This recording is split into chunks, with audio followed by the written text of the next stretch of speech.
How to remove phone number in Snapchat. So if you want to remove your phone number, then first of all open up your Snapchat. On the upper left corner you will have your profile icon. Tap on your profile, and then on the upper right corner you will have settings.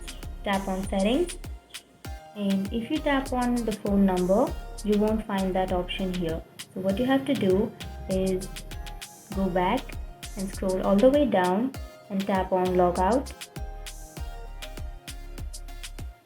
And now what you have to do is create another account with the same phone number that you have with this account.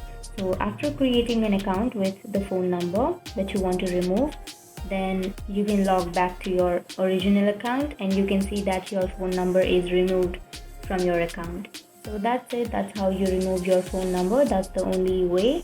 And if you have any questions, feel free to comment below. Thanks for watching.